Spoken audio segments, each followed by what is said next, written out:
नमस्कार। बहुत सारे जो आयुर्वेद में प्रैक्टिस करने वाले लोग हैं, वो जब चरक पढ़ते हैं और वहाँ पर सूत्र स्थान में भी कई जगह लिखा हुआ है।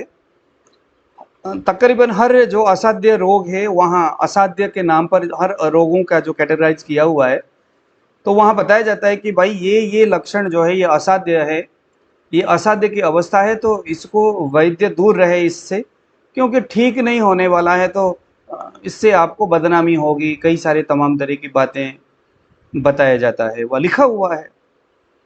अगर फिर भी आप चिकित्सा करते हो तो आप ऐसे हो, वैसे हो, कई सारी बातें हैं। ऐसे रोगी को टच नहीं करना चाहिए, ठीक नहीं होगा, ये असाध्य है। फिर इसी शब्द को लेकर के कुछ एलोपैथ वाले बोलते हैं कि हाँ, उसके बाद हमारी नंबर आ जाती है, जहाँ से आपका असाध्य शुरू होता है। लेकिन योग रत्नाकर थोड़े से इसमें कुछ भिन्न ये बोलते हैं कि यावच्च स्वर्शते जीवो यावत् क्रामति भेषजम तावत क्रिया प्रकर्तव्या दैवश्य कुटिलागति। ये स्पष्ट बोल रहे हैं कि महाराज, दुनिया में साध्य और असाध्य जैसा कोई चीज नहीं होता। जिन्हें हम असाध्य जैसे देखते हैं वो ठीक हो जाता है, और जिन्हें हम साध्य जैसा, साध्य का मतलब है ठीक किया जा सकता है, या जो सामान्य अवस्था में दोष जो है कि कुछ प्रकुपित हो गया हो, लेकिन वो क्रोनिक कंडीशन में नहीं गया है, तो उन्हें हम साध्य बोलते हैं। लेकिन जब दोष तीनों धातुओं को, सभी धातुओं को विकृत करता है, तीनों दोष सान्निपातिक अवस्था में चले जाते हैं, शरीर क्षीण हो जाता है, कई सारे ऐसे उसके कुछ चिन्ह शरीर में लक्षण दिखते, तो ऐसे अवस्था में उसको असाध्य बोला जाता है। यहाँ क्या बोलते, यावच्च स्वर्शते जीवो, जब तक व्यक्ति का श्वास चलता है, यावत क्रामति वेशजम, जब तक उस व्यक्ति के जो मुंह है उसके अंदर जब आप कोई मेडिसिन डालते हो तो पेट के अंदर चली जाती है। ये दोनों कंडीशन इन्होंने बताया कि श्वास चल रहा है और मुंह से अंदर दवाई चली जाती है। समझ लो कि ये दो अगर कंडीशन सही है, श्वास चल रहा है, एक आदमी जब मर जाता है तो ही श्वास बंद हो जाती है, मुंह से अंदर कुछ नहीं जाता।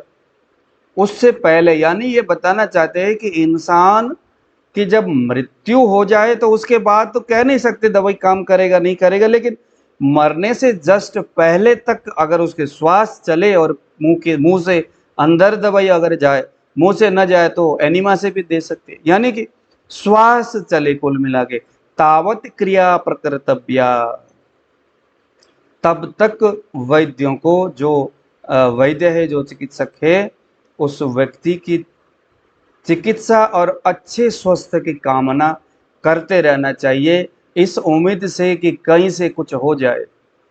क्योंकि देखो, दैवस्य कुटिला गति, देवता की जो गति है, उनकी जो नज़र है बड़ी ही कुटिल है। क्योंकि असाध्य जो रोग है वो कभी कभी साध्य हो जाता है, ठीक हो जाता है, जीवित हो जाता है वो आदमी।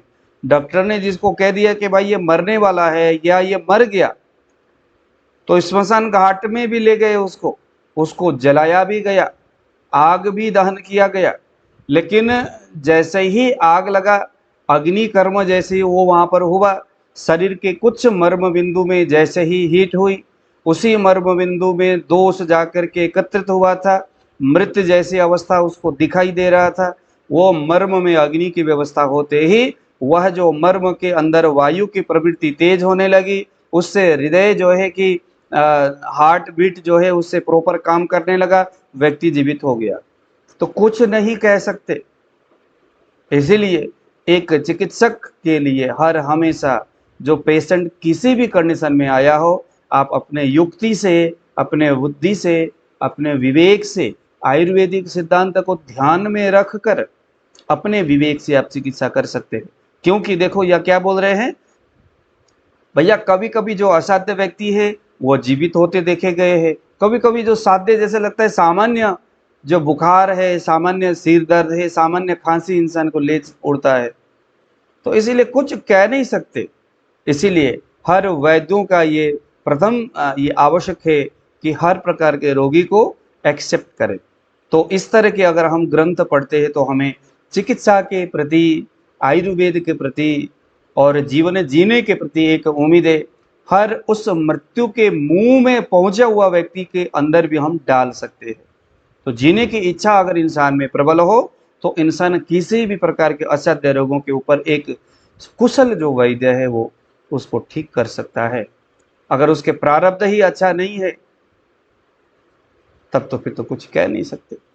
लेकिन एक इंसान यानी वो वैद्य को हर तरह से प्रयत्न करना ये उसका आयुर्वेदिक धर्म है। तो दीजिए विदा, नमस्कार।